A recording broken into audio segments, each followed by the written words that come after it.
Le parcours du combattant, leçon de vie sur la persévérance et l'abnégation. Bonjour à tous et bienvenue sur notre chaîne Chojapap dédiée aux histoires de la vie quotidienne. Louis-Augustin Martin a déclaré : quand on est bien résolu d'accomplir un acte important, ce n'est pas la promptitude qui assurera le succès, mais la persévérance dans la volonté. Ainsi, une ferme résolution et de la persévérance surmontent tous les obstacles. Soient-ils gigantesques. Nous étayerons ce propos en découvrant les histoires inspirantes de deux hommes. L'un en Chine et l'autre en Inde qui ont creusé un canal chacun afin de ramener l'eau dans leur village. Toutes les épreuves et difficultés qu'ils ont traversées ne les ont jamais fait fléchir. Au contraire, ils ont redoublé d'efforts face à l'adversité. À la fin de cette histoire, n'hésitez pas à faire un tour sur notre chaîne Chojapap afin de découvrir toutes nos histoires aussi croustillantes et ahurissantes les unes que les autres, de vous abonner et surtout d'activer la cloche de notification si vous êtes nouveau parmi nous, afin de ne manquer aucune de nos publications. Un like, un commentaire ou un partage sont également appréciés afin de faire grandir notre communauté. L'eau, cette denrée indispensable mais qui, pour beaucoup reste rare. Bien qu'il s'agisse d'un droit pour tous, encore 2,1 milliards de personnes ne disposent pas d'eau potable chez elles. Et chaque jour, plus de 1000 enfants de moins de 5 ans meurent des conséquences d'une eau insalubre. Dans notre première histoire, en 1959, un village perché dans une région montagneuse de Chine a souffert d'une aridité climatique qui a privé ses habitants d'eau potable. Mais, grâce à la détermination et à la ténacité d'un super-homme, Wang Dafa, ce village a pu récupérer son précieux trésor après 36 ans d'efforts en creusant un canal dans les montagnes. Dans le petit village de Caowangba, caché dans les montagnes de la province chinoise de Guizhou, une sécheresse avait mis à sec toutes les sources d'eau. Les habitants devaient alors compter sur le seul puits du village pour s'approvisionner en eau potable. Et évidemment, cela était insuffisant. Pire encore, ce cruel manque d'eau avait asséché les rizières isolées, privant peu à peu les habitants de nourriture. La sécheresse devenant une question de vie ou de mort, plutôt que de se résigner et de déménager dans un village voisin. Wang Dafa, chef du village, s'est mis en tête de convaincre les villageois que la solution serait d'apporter de l'eau depuis le village voisin. Hors de question pour lui d'attendre qu'un miracle se produise. À l'époque, il avait 23 ans. Il a réussi à rallier d'autres jeunes hommes à son projet ambitieux et dangereux.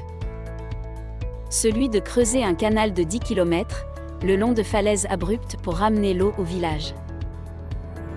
10 ans après le début du chantier, et à la force de leurs bras, les hommes ont réussi à creuser un tunnel de 100 mètres. Malheureusement, pour rien.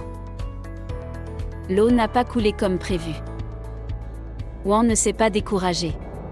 Au contraire, il s'est rendu compte que même avec toute la bonne volonté du monde, leur méconnaissance des cours d'eau et des systèmes d'irrigation les avait handicapés. Alors, Wang Dafa a décidé d'aller étudier, pendant plusieurs années, l'ingénierie des systèmes d'alimentation en eau. Il est revenu dans son village nourri de connaissances acquises.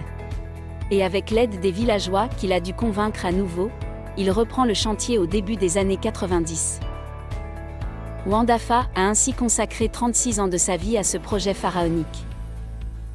Dans un entretien donné pour le Auditi Central, son fils a témoigné. Il n'était pas à la maison quand ma sœur était sur son lit de mort. Les équipes de construction ne savaient pas comment s'y prendre s'il n'était pas là. En 1995, le canal d'eau, qui porte dorénavant son nom, est achevé.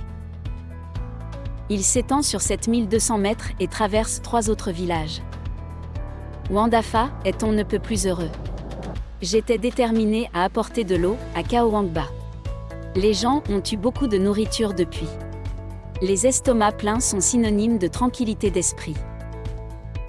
Cette même année, le village de Caowangba a profité de l'électricité et d'une nouvelle route, autre projet toujours mené par ce chef du village engagé. Et, malgré ses 80 ans, Wang Dafa continue à passer encore beaucoup de temps à vérifier l'état de fonctionnement du canal.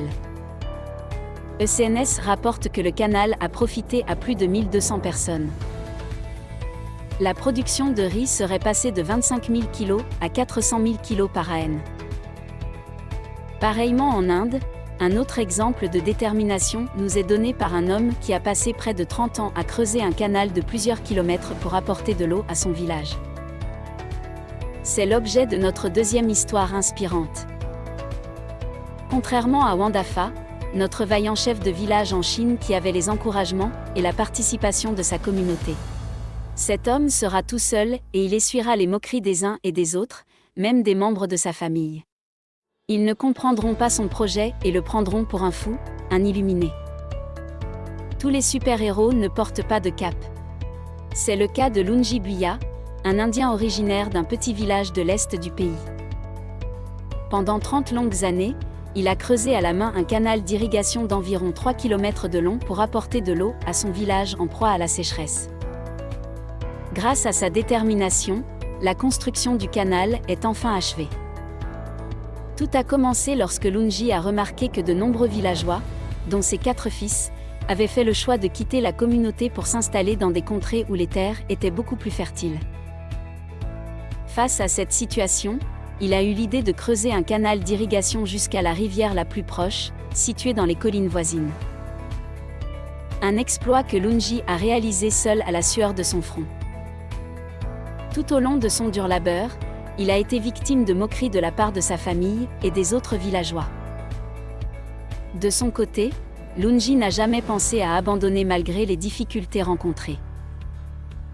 Il a creusé un canal pour acheminer l'eau d'une rivière naturelle de la forêt de Baj Tassawazi jusqu'au village. On pensait tout qu'il était fou, a indiqué Vishnupat Bokta, le chef du village. Aujourd'hui, les habitants du village colitois qui ne croyaient pas en lui, l'acclament en héros et le remercient. Auparavant, ils devaient marcher plusieurs kilomètres pour trouver de l'eau et nourrir leur bétail. Du haut de ses 70 ans aujourd'hui, Lungi Buya peut désormais se reposer et profiter de sa retraite bien méritée. En guise de récompense, il a reçu un nouveau tracteur destiné à agrandir le canal. Ces projets pharaoniques, qui ont été réalisés avec très peu de moyens financiers, voire pas de moyens du tout, sont des sources d'inspiration et de motivation. En plus du courage et de la persévérance de ces héros qui forcent l'admiration. La belle leçon de vie, c'est qu'il ne faut jamais attendre que les choses se produisent d'elles-mêmes, mais tout entreprendre pour qu'elles se réalisent. Également, il faut croire en ses rêves et ne pas se laisser décourager par l'adversité. Au contraire, redoubler d'efforts et la récompense sera plus belle. Si cette histoire vous a plu, n'hésitez pas à la commenter et à la partager afin qu'elle puisse édifier et inspirer plusieurs personnes. Si vous avez des histoires, des témoignages que vous souhaitez partager avec notre communauté, n'hésitez pas à nous contacter sur l'adresse chojapap@gmail.com et nous serons très heureux de la partager.